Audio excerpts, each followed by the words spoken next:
What up, Virginia Jets fans? This is your president, Adam Bartolo, broadcasting live from the studio apartment in Newport News. Hey, so what we're going to do today, I'm going to talk a little bit about the draft and some of the possible prospects that the Jets might be taking. So we're going to do offense today, then I'm going to do another video in the next day or two and talk about defense, and I might even sneak in 30 seconds on special teams because I can't watch Sam Ficken or Chase McLaughlin anymore attempt to kick for us. Okay? Can't do it.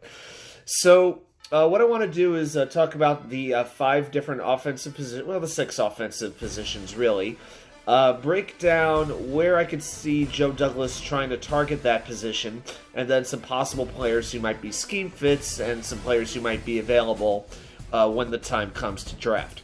So, at quarterback, number 2 overall with our first round pick, that's where Zach Wilson's, we're 99% sure that's where he's going to get taken. So it's a new start. Mike LaFleur is our new offensive coordinator. Matt's his brother, who's the head coach in Green Bay. He's bringing the offense with him from San Francisco. That worked out pretty well for Jimmy Garoppolo, and especially that running attack that the 49ers had. So we will see what this kid has to offer. I don't think there's any question. It's going to be the first pick of the draft, and I would say about 8:15 or so on Thursday night, we will all know for sure. So let's go to running back. Now, I had a request to talk a little bit about running back. Now, on the roster, the Jets have, let's see, Tevin Coleman. They signed as a free agent. You got LaMichael Pirine, drafted last year in the middle rounds. Showed a little bit, but maybe nothing special. Then you still have Ty Johnson and Josh Adams, who look pretty good. They look serviceable when they were put into action. Ty Johnson would get his one series. He'd get about 40 yards on the ground. And Adam Gase would just bench him. We'd never see the guy again. He was like in the witness protection program or something. I don't get it. So I could see the Jets addressing running back here. Now, I think the 2 guys everyone's talking about are Travis Etienne out of Clemson and Najee Harris from Alabama. Here's the thing. Joe Douglas, in all his time working with the Eagles, the Ravens, the Bears, has never been part of a draft that drafted a running back in the first 3 rounds. I don't think that's going to change here. But let's not think about numbers 23 and 34, those premium picks that we have at the end of the first round and at the beginning of the second round. Let's think in the 3rd round when they have 2 picks. That might be a spot to address running back if the board falls a certain way. And I got my eyes on a couple of guys. 2 of them play at North Carolina, Javonte Williams and Michael Carter. One thing about the LaFleurs, they like running backs who can catch passes out of the backfield. Both these guys can do that, especially Carter. Carter's more of the speed guy. Williams has a little bit more of a power aspect to his game. But either one of these running backs would be really good. I also like Kenneth Gainwell out of Memphis. He can run, he can catch, and he can block. And for me, I like a running back who does all 3 of those things well. If sometimes you would see like Ty Johnson in the game, the defense knew it was going to be a running play because Ty Johnson was not going to be there to block on a passing play. So those are 3 guys I'm looking at. A little bit later, maybe a Chuba Hubbard from Oklahoma State if they want to go 5th or 6th round. That's a guy they might get, or a Kylan Hill. Another guy that I'm interested in personally is Ben Mason, who's kind of a fullback out of Michigan. With this type of an offense, they like to have a fullback, and there's really no fullbacks available. So I could see using that last pick, maybe a 7th-round pick, or not a 7th-round pick, the late 6th-round pick we got from Carolina, 226. It could be used on a running back, so keep that in mind. All right, wide receiver. I'm not even going to think about Devontae Jalen Waddle, or the other guys who are kind of top of the list, Devontae Smith and whatnot. They're just not going to be around when the Jets pick. And I think when you factor in Corey Davis, Jamison Crowder, Keelan Cole, and Denzel Mims, that's a pretty good stable of wide receivers to go to work with. So that's another thing. I could see this being a target a little bit later in the draft. Some of the guys I'm looking at, the one thing the Jets don't have with wide receiver? They got some possession guys. They got some guys who can go up and get the ball, but not so much a deep threat, a vertical threat. I want a guy with some speed.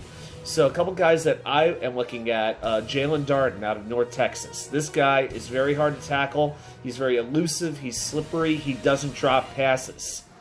So Darden's a guy that a lot of players have been talking about. A lot of teams have been talking about trying to draft, and he should stick to the 4th or 5th round. He may last that long. Dwayne Eskridge out of Michigan, Western Michigan, he can go deep. He can go get him. Tylan Wallace, Oklahoma State, I like him too. Anthony Schwartz is pretty raw. He's got some speed.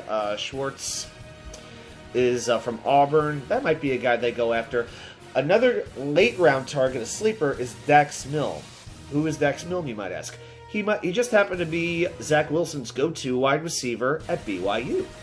So he's going to be eligible for this draft. He's being projected as a 6th or 7th round pick. Just for a little familiarity, why not take a flyer on Dax Milne late in the draft? I'd take a shot at it. Tight end. So tight end, we got a bunch of pedestrians. We got Chris Herndon. We've got Tyler Kroft, who we just signed. We still have Ryan Griffin on the books. I don't know why. Cut him. Save $2 million, please. Trevon Wesco from Minnesota, I think might be more of that H-back, where he lines up in the backfield, but, he either blocks or tries to catch a few passes out of the backfield. I think Wesco is a guy that they might look to use in some creative ways. Hopefully he's not still taking handoffs like on that 1 4th down play last year. Sorry to have to remind you of that.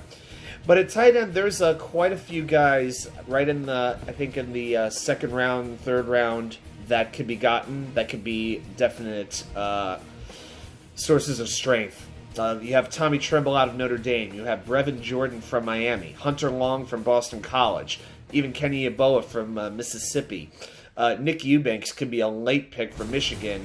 That's one guy that I like, especially since he plays with some attitude. I like those nasty tight ends, and I think that's a guy that you could take and could work out pretty well. Maybe Chris Herndon can get better with Adam Gase gone. It would not surprise me, but you can't count on Chris Herndon. So I would like to see them take a tight end at some point in this draft, and I want to see this happen probably by the 4th round. I don't want to wait too long to get a tight end here. All right, let's talk offensive line. Now, if there's one position that could go any way, I think it's offensive tackle. We just drafted Mekhi Becton, as we all know. We have George Fant playing right tackle. I think he's under contract for another 2 years, I want to say, but they could get out of it after this season. He was okay last year. I could see, though, we all know Joe Douglas is an offensive line. That's who he was. That's who he is. He wants to build the wall. He wants to build the wall. So he could address this pretty early in the draft, or I could see him just taking a flyer late. So if he goes late, maybe a couple of guys might be like an Adrian Ely out of Oklahoma, a Cole Van Lanen from Wisconsin, a Alaric Jackson from Iowa. I like Josh Ball out of Marshall. But if he wants to use a more premium pick, there's a couple of guys that he could go after. I don't think Penny Sewell, guys like that, are going to last very long. So some guys you could look at, maybe a Liam Eichenberg from Notre Dame. He could be a good right tackle. Alex Leatherwood from Alabama. Samuel Cosme, Walker Little. Those are some other guys that they could go after. Honestly, if they waited until next year to address this position, to address right tackle, I would be okay with it. Because what they need to address is the interior offensive line.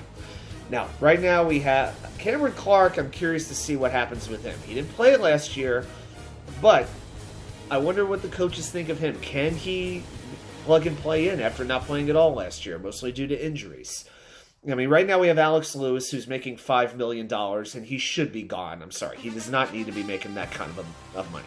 Greg Van Roten, okay. Connor McGovern didn't start off very well, but got better as he went along over the season. McGovern could switch to guard. A lot of people are talking about a center. My thought is this. If the Jets wanted a center, why did they make a real run at Corey Linsley, who is the Green Bay free agent center this season? They didn't even call him, from the reports I've seen. So if they didn't pursue a center in free agency, are they going to go after one in the draft? I mean, Creed Humphrey from Oklahoma is projected to be an outstanding center in this league. He'd be a great fit. But I don't know if center is what they're looking to go after. I think they might focus on guard. And the guy that I would want, above all others, is Elijah Vera Tucker from USC, and I want him at 23. If he drops. Now, Washington, Tennessee, they could grab him. I could see that happening very easily, but AVT is a guy, if they were to trade up 1 or 2 spots, I would actually consider doing it to get that player. He's that good.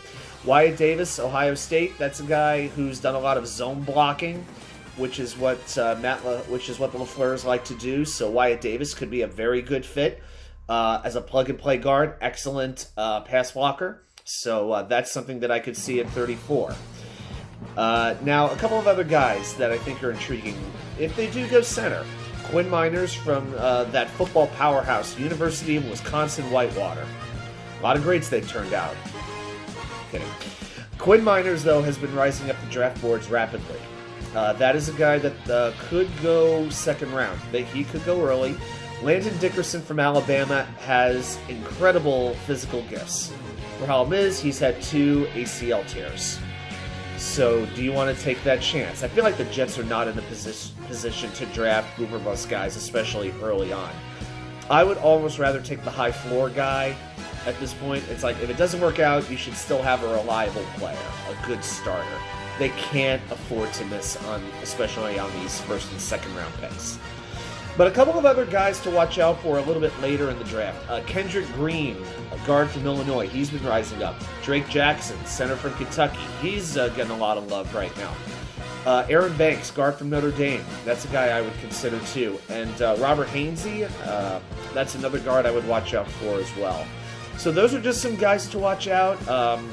If I had to pick, I would say Zach Wilson, well, they'll definitely go quarterback first, but I think they'll get 1 wide receiver, 1 tight end, somewhere in the middle to late rounds, 1 of each.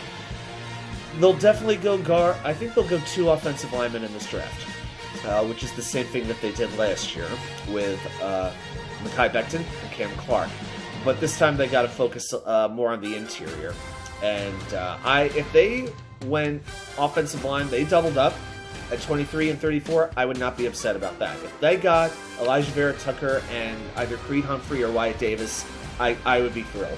I'd be very, very pleased with that way of picking. Because, hey, when we drafted D'Brickashaw Ferguson and Nick Mangold in that one draft, it basically solidified the offensive line for 10 years. And I've heard a lot of people say Creed Humphrey could be sort of a Nick Mangold clone, and where do I sign up for that, right? So that's my breakdown of the offense. I will be posting a video about defense and special teams. If you have any questions, if you have any suggestions, any topics you would like me to address, let me know. Leave a note in the comments, and I'll be sure to address it. All right, stay safe, go Jets, and I'll see you Thursday.